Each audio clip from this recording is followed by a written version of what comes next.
Thanks for stopping by another live episode of Real Estate Titans. I am your host, Greg Fowler, traveling throughout the marketplace, gathering insight, inspiration, what really drives and motivates these top real estate professionals in our field, from realtors, lenders, builders, developers, residential or commercial, what really separates them from everybody else in the industry and what I like to consider a real estate titan. Our very special guest and featured titan for today, Tom Lazzaro. Tom, thanks so much for being on the show. You got it, Larry. Greg. Oh, yeah, Jerry, Larry, Gary. See how this is already going, everybody? This is good. But seriously, Tom, thanks so much for being on the show. I know everybody out there is super excited about gathering the information just from your mind and your reputation. So just like we always do, kind of go through the series of questions, give everybody out there who's watching a window into who Tom really is. So you ready to jump in? That's a deep topic there, but I will give my best. I'm very, very flattered to be here. Thank you for this. Awesome, Tom. Seriously, awesome. It's an honor, seriously, to have you here. So let's dive into it as far as just introducing yourself. So tell everybody a little bit about Tom. Tom, born and raised in Chicago, Illinois. You couldn't pay me to live there again. I love it here. It's way too much. Colorado Springs is awesome. Wow. So I was in the Air Force out here. So I was in the Air Force from 90 to 95. Okay. And got out because I couldn't make rank due to a Clinton cutback kind of thing. And it was I was going to be stuck at E4 for like 8 years. And I was enjoying life, so it was a shame back then. But life takes you in a different direction, and that's just how it works. Absolutely.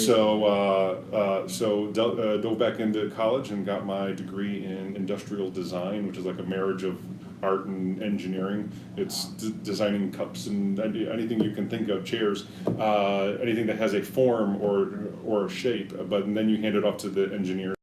They actually turn it into something. Unreal. So I never worked one day in that field because after college moved back here with my family. I say back here because I was at Peterson Air Force Base from 90 to 93 of that. Okay. So we all vowed like, hey, Colorado Springs is a pretty cool place, a real nice place. Beats Chicago, crime, traffic, all that. The food though, do miss the food. Good pizza pie. Pizza pie. It's the Italian beefs, and then I start talking like this. You don't want me to talk like anyway. Hey. No. So moved here in '99, and how did I become a realtor? Well, I fell back on my engineering drawing. That's what I did in the Air Force while I was trying to find a job. So industrial design. There were 3 jobs in Denver. When I first moved here, and I didn't move to Colorado Springs so I can go drive to Denver every day, so that wasn't going to happen. Right. And so, actually, this is a weird story, but I'm happy to share it. All right. An old engineer buddy of mine back at Peterson Air Force Base, who I bumped into because he didn't go anywhere, got me involved with Amway. And no, this is not going to be the next 20 minutes where I'm selling you on Amway. It's about that he got me involved, built a dream for me. So he was a dream builder. He got that into my head. He goes, you can make unlimited amount of money if you do it right. And I'm like, so I just clicked. And so I bought all the tapes. I went to all the classes. I hit this thing hard. And one of the biggest things that they actually teach is to not be afraid of people or the phone. Okay. So doing the Amway sales training was probably the biggest leap for me to then go into real estate, and I'll explain how I got there too. Yeah. So for 18 months, going back to the Amway thing, hit that so hard, and I was beating my head against the wall. I'd sponsored 3 people, which is nothing, even though I worked it very, very hard. And the person who I kept trying to bring into the Amway family was my first broker. And he finally just cracked and said, Tom, put this stuff away. Go get your license, come work for me. He says, you're great with people, you're an honest guy, you're a nice guy, you like to talk to people, you're going to make a killing. You want to make unlimited money, you can do that here too. And you're going to sell a product that people actually want. And truly need. Yeah, hello, everybody needs a roof over the head. Not everybody needs Amway. And I'm not disparaging Amway, I'm just saying it's a valid business and valid model and everything, it wasn't working for me. Right. So I did that, and I actually, the inside scoop is that I called that guy 2 days later, and I said, did you mean what you said? And after a night at the bar, he goes, what did I say? I said, you wanted me to get my license and come work for you. He goes, oh, yeah, go and do it. And I did. So 4 months later, have a license, actually while I was taking my licensing test. So that was a whole other new change in in my life, and I just showed up the first day of work, and I said, "What do I do?" And he hands me a pile of leads that he got from his website. He said, "You're not afraid of the phone? Call him." And that's all I did. Just started calling people. Closed my first 2 deals next month, and never looked back. That's insane, Tom. And I think that everything happens for a reason, and I love that you put it out there that there was nothing wrong with the Amway model or whatever's going on. It just wasn't right for you. Yeah. And everybody out there needs to find their vessel or whatever takes them to the direction they want to. So let's dive a little deeper into your progression through your career, because Tom, you've been doing this for a while and you have a lot of knowledge and background in the industry. So from that point at the beginning to where you're at now, can you give everybody a little bit of a timeline? Sure. I mean, nothing crazy, but just a little No, bit. I don't mind sharing that at all. So my first broker with he's not Abelard. Everybody gets those mixed up, but Abelard, like the ancient English. Anyway, so I was with him for the first 2.5 years of my career, and I credit him. I give him all the credit for getting me into the business, having faith in me, and also teaching me the ropes. And so he was a very much by the book business guy. Okay. So if I ever saw anybody waver or cut corners or do something just blatantly wrong, I knew that was the wrong way, because he taught me the right way of doing things. Wow. And so again, I give him tons of credit on that. I was wooed by another large name, I don't mind saying, Keller Williams. Sure. And they said, "Hey, you need to take your career to the next level," and tried that for a year. It wasn't a fit for me. Okay. But I had moved on because I was pulled by an investment group that wanted me to run their real estate division of investing. So, and there's mainly stockbrokers and lawyers is who they were, but they understood the power of real estate, and a lot of these people don't. Honestly, they have their blinders on. It's the stock market, and that's it. So I actually began to pool money and buy fix and flips. I'll just say we had a falling out, so I did that for a year, and then I broke off. So I had my managing brokers. I actually got my managing broker's license while I was at Avalon, because I'd run the office when he went away on vacation. So I was running an office at 20 agents in my first couple of years. It wasn't my office, but he had the faith in me to do that. Sure. So already had that license, broke off. So we were mom and pop. My wife became a realtor 1 year into it as well. So I drug her into this world, and she's still a realtor as well. So where did I leave out? Okay, so we became Performance Plus Realty. So I was known for having these deep blue signs out there that I built the graphic and everything, just had them printed, and we did that for 5.5 years. Wow.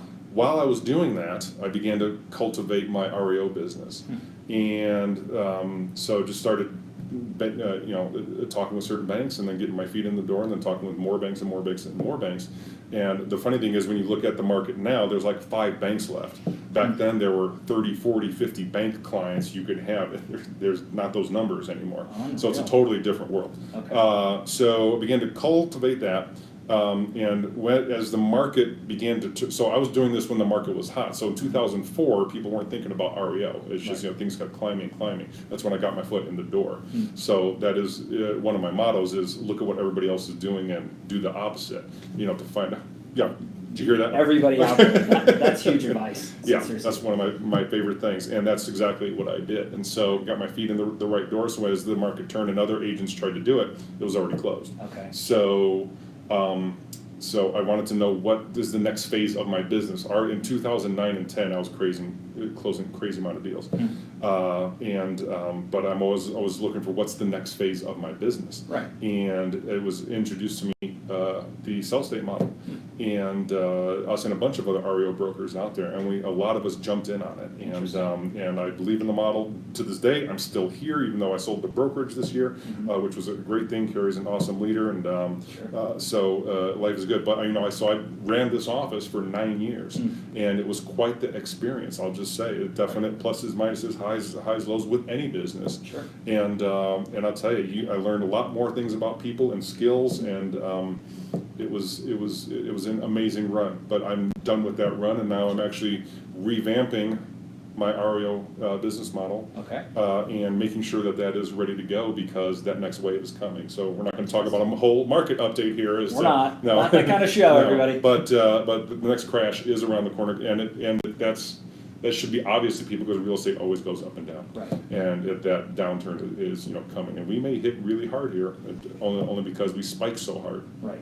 And that's possible because it's cyclical, like you said. Exactly. I mean, it goes up and down, but there are trends that you can Right. follow. And if you're paying attention to the data out there, it's black and white. Yep. It really is. So, okay, Tom. Well, that was a really good background into kind of what got you into the business and Sure. your time frame into it. So, what is essentially your why? I mean, what gets you out of bed in the morning? What makes you do what you do as long as you've done it to the level that you do it at? For the first, I don't know how many years of being in this business, as I said, I was driven by money. I'm just, Okay. sure. as a young kid, and it's like, you can make unlimited money was a line that was actually told to me. You can make as much money as you need to or want to. Right. I'm like, great, I have my own drive, I can do this. Mm-hmm. And I did, to the point that I wanted to take it. I mean, what I learned really quick, or at least I hope I did, was the balance of money and time. Okay. Don't work yourself into the ground and then you have no time for yourself or your family or all these kind of things. And that's one of the hardest things I think every business owner has, or independent business owner or independent broker. So my why used to be money. Now my why is time. Okay. My why is time with my wife, time for us to travel, time to hang out at the house and do nothing. Time is the most precious thing that there is. Time and water. That's about it. So if you don't have those two things, you're in a bad spot. Right. My goal in life is not to be filthy rich. Right.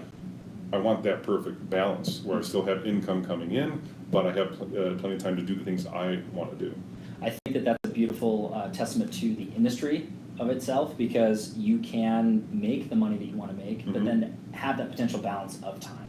And I think that as you've aged and matured in your career and your mindset, you realize, hey, it isn't all about the money. I mean, Right. Money's great. The more you make, the more you can give, the more you can support. But that money allows you for that number one commodity, which is time. You can never get back. So I think that that's really important for everybody to get out there. Hopefully they're listening to that portion, is trying to find that balance and getting after it. That's a really, really good why, Tom. No, thanks. And that's a personal thing for everybody. Sure. Because when I was, single, hey, I had nothing to do but try to make money. Right. I was glad to do that. But then I had a wife and I had other new hobbies and things I want to do. I'm like, okay, I need to tone it down a bit. Sure. But that's personal for everybody. You have to figure that out. And I don't think somebody can instill that in you. You have to figure that one out for you. Right. I mean, you can take advice or planting a seed, absolutely. but you got to cultivate it and grow that Right. in your own life. So let's talk about that, because I think that was really good advice for a lot of the professionals that are watching. So let's tail into that Sure. right now. So if you could go back on your career thus far and take a look at what you've done and what you've accomplished, if there was something that you added or adjusted in your career that took it from one level to the next, what does that look like for you, Tom, and anybody out there who's watching? The REO was a real big thing. When I began to get my first REO, I was looking for the next phase. What was my next phase of my business life going to be? I didn't know that it was going to be REO, because REO just began to ramp up really hard for me. Right. I was actually beginning to take my CCIM courses, I think that is for a commercial broker. Okay. And I'm like, the next phase is bigger money. And so that's what I was beginning to, walk down that path. Right. Took the first course of it, did well, learned a lot, but I didn't. I think it was a 4-course, course that you take. I didn't take the next 3 because my REO. I had to make a choice. There was no way I was going to do both. Wow. Because I realized right then and there, time was, and so REO was already proven itself. I didn't have to myself from the ground. Commercial license, if you will, or Right. that knowledge. So, just so as far as what was the next phase was building that REO. Okay. I mean, the other thing that I've always done is make sure that my clients were taken care of. And I know that every single wants to say that, I did a good job. Like me and send me business. I think there's people that say it, people that do it. Plenty of besides me that do it. Right. I'm just saying we are blessed, and this is not an arrogant thing to say. We're blessed to say that without even trying or marketing, we just decent flow of coming in because we've taken such of other people. And that's it. Not to cut you off, No, please. Tom, but I have a point to make for everybody, all the professionals out there. That speaks for itself. If you're having that repeat business come back, you've done it well, and for them to refer you or to come back to you. So that's a big testament. So I think you hit it right. a lot of people say it. I think there's less people that do it. So that's another big reason why I consider you a Titan, is because of what you do with your people, and they come back and they really, really understand your brand, and they become more than just clients, right? I mean, you're not looking at it straight as a paycheck. Maybe at the beginning you were looking at this to capitalize, but as time goes on, your why changes, your clients change in the family. So that's really cool stuff. And I have tons of past clients that are now friends that we hang out with all the time. So I guess that kind of helps, and it's not a forced thing. It's not a fake thing. Right. Some people I never hear from again, and there's others that are my close friends, and they just keep feeding anybody that they know to me, which I appreciate. Everybody, thank you. That's awesome. No, that's great, Tom. Going into that, kind of going to the next question into that, because I think that everybody got a good window into you. Let's go a little deeper. Uh-oh, here we go. Yeah, because this is when it gets tricky, everybody. So when the challenges hit our way, that's what really separates us from everybody else. When it's smooth sailing, it's easy street, right? Sure. So if you could look back on your time frame in your life, if there was a challenge that you dealt with, that you became a stronger man after overcoming it, for Tom Lazzaro? Something that not everybody knows about me, and you probably didn't even know I was going to share this, but I actually grew up, I'd say from maybe age 4 on, something like that, the real bad stuttering problem. I mean, really bad, to where I couldn't even talk. I mean, just couldn't get a full coherent thought out, So going through school and high school, going through speech class and stuff was like an absolute nightmare, having to deal with those things. So it wasn't until many years later, because I actually took some speech therapy back, I want to say freshman year, sophomore year of high school. And I realized what she was trying to teach me as far as techniques and different. I'm not going to go into all that, but and then I began to implement them. I'm like, I'm in a sales business. I have to be able to speak to people. Right. If I can't speak, I can't communicate. I'm not going to make any money. It's going to be so fun. I knew that I had to conquer that. I mean, full force. Wow. And so, every now and then you'll catch me tripping over words. I tend to talk very, very fast when I'm excited, agitated. I like it. I know, and I'm trying not to pound the table here in my crazy Italian way. So, so it'll rear its head every now and then, but it's not anywhere where it used to be. Wow. So I wouldn't have made it 18 years in the biz if I couldn't talk to people. So, but that was probably one of my biggest personal challenges to have to deal with. That's huge, and I've known you for years, Tom. I had no idea. I don't think that ever came up in a conversation. Just may not have, sure. And I think that that's a really good, advisory to everybody who's watching this, is looking at you or listening to you, you'd have no idea. But you dealt with that challenge from a very young age, and I think that the continued echoed nature in all the Titan episodes is that no matter what the challenge is, you take action to make corrections, you do the best you can, and you move forward. You don't let it defeat you. You didn't have to take courses, classes, you could have given up, and you could have, been in a completely different career path and a life path just for that one stated reason. It's not easy. I mean, public speaking in the best case of scenarios with a good audience and a well, scripted or all that stuff with body language, it's hard enough. But imagine having a speech issue or anything like that. I can only imagine what you dealt with. So it was very tough.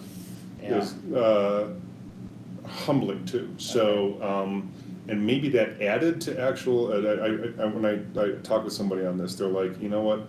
Because it's a humbling thing. It made you look more honest too. So there was an angle to that actually may have worked as I was trying to conquer it. Sure. But also, and like I said, it will rear its head every now and then, and I go through phases. Right. But it's okay. It's part of me. It's repressed in a good way. Wow. And so life goes on. So no, everything's fine. That's huge. Well, Tom, seriously, thanks for sharing, because it's not easy, airing out your laundry out for everybody. It's all good. So, that's super cool, and hopefully that resonates with a lot of professionals out there, or just individuals who are watching. We all have issues. We all have problems. Take that as, hey, let's just conquer it. Let's move forward, and don't let anything stop you or slow you down. Yeah. And obviously you didn't, Tom. So that's really, really good. Well, I had to if I was going to make it work. That's just it. Right. So let's go into a slightly softer question for everybody out there, just to kind of go through that. So one of my favorite questions is, if you could travel back in time, and if you could give your younger self a piece of advice or two, personally, professionally, what would you say to younger Tom? I would probably learn my people skills as early on as possible. That would be reasonable. I mean, is 10 years old the age, is 15 years old the age. Sure. May not appreciate that. I think everything boils down to people. When you become a master of other people, and I don't mean dominating, I mean when you master of conversation, master of helping, when you know people, you can do anything. And that's not just sales. I mean, I'm impressed by this guy who actually greets you at a Popeyes over on Austin Bluffs. I don't know if you've ever been to the Popeyes over there. There's a guy that comes and greets you and he says, "Hey sir, how you doing?" All that. And that guy always sticks in my mind. And because he's there, he's friendly, he's helping you out if you need something.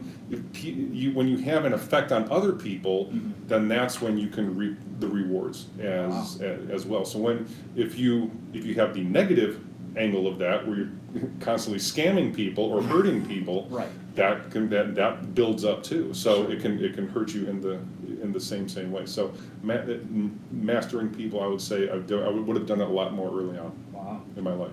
And I'm glad that you mentioned that for all different industries. It's communication. It I is. mean, real estate is a people business, no doubt. No but doubt. the entire world is revolved around people. People say Yeah. it's money. It's people. It's not money. Mm-hmm. Without people, there's no Right. need for the money. So I think that understanding communication skills, interaction, engagement, what I love that you said was giving, helping others. I think that that's really important for everybody to really look at. It doesn't matter if you're young or old. I know that young Tom would appreciate that. Whether he'd listen to it or not is another Exactly. thing. It's like, what age would it be relevant? You know what I mean? Right. Yeah. Right. So I think that that's good takeaways for everybody else, is just really understand. I had a conversation earlier today, and it was on the similar vein of, when it comes to communication skills, that's really where all of the future growth is into business and anything. I mean, the youth, and I'm not trying to stereotype, but they're stuck on computers and tablets, smartphones, and there's not as much of this happening as there should be. Absolutely. So the people who are really staying engaged with that, eye to eye, belly to belly, really, in the community, they're the ones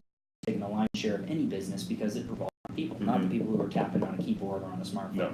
So I think that that's a really good takeaway for anybody who's watching this. Okay, so cool. Now let's go into the mind feeding phase, what you're feeding your mind, your brain. Oh boy. When it comes down to books you might be reading now or in the past, or podcasts you're listening to, influencers on social media, or any coaches or anything along those lines, motivational speakers. So what are you feeding your mind, Tom, or what have you? Ever since this last election, I've become very political, so I'm not going to go. I'm not going to go into that. Here we go. Here we go, It's a everybody. passion of mine to debate with others in a friendly format, Sure. and then try to get down to what the truth is. But it's hard when there's fake news on all kinds of angles coming at you. So you're trying to just deal with that. So that's been a huge time eater of mine, honestly. But going back, and I'm not much of a fiction writer, a huge Lord of the Rings fan, as you know. Yes, so yes. that is that part of the world. Yeah, that's a blast. Okay. But going back into my career, I read tons of investment books, business books, real estate books. Okay. How to flip homes, how to help others flip homes. Perfect. But the one author who I think I've owned all the books at least up to a certain point was Rich Dad Poor Dad. Robert Kiyosaki. I don't know. Have you ever read his books? Okay, so I have the top 5. I can't think of them all. Rich Dad Poor Dad, Sales Dogs. I mean, there's a bunch of them, and they hit on different topics. But they're all about self-improvement, and he uses the whole point of the title of Rich Dad Poor Dad, as you know, is that his own dad didn't pay attention to opportunities or things that could bring wealth to the family or to buy more time. Right. Whereas his best friend's dad did do all those things, and he worked smart, not hard. Right. And so he would compare both dads, as was the whole point of that. But like I said, Robert has a bunch of offshore business, not opportunities, but how to look for those opportunities. So it was a well-rounded, series for me, and I read those early on in my career, and I would say that really rounded my motivation and thinking. Okay. Yeah. And have you ever heard him speak? Or Yes, once. Okay, cool. Yes. Yeah, because he does a lot of speeches. Traveling seminars and stuff. So right. that's really good Yes. stuff. And I know that there's a lot of professionals in my career that I've had those conversations about Robert, and they speak volumes for sure. So he's definitely a good guy that way. So any other thoughts with that as far as reading books, podcasts, influencers at all? If not, you're good. Well, no, I want to share the one line that has stuck with me, because I probably saw him 13 years ago. Okay. Was the only time, and this is when I had a budding real estate career. And he says, "Yeah, most of my wealth is tied up in real estate. Most wealthy people out there, that's where their money is. And he says, I always just laugh every time somebody says, so how's the real estate market doing? And he says, I don't care. He says, whether it's going up or down, I'm making money. And I'm going to expound on that more, but he's like, as long as it's not stagnant and flat, I'm going to make a buck. So you just have to know what to do or tie into those who know how to do that. So, and that stuck with me to this day, because I have quoted that line so many times, because real estate does go up and down. I don't remember a time it ever did just go flat. Right.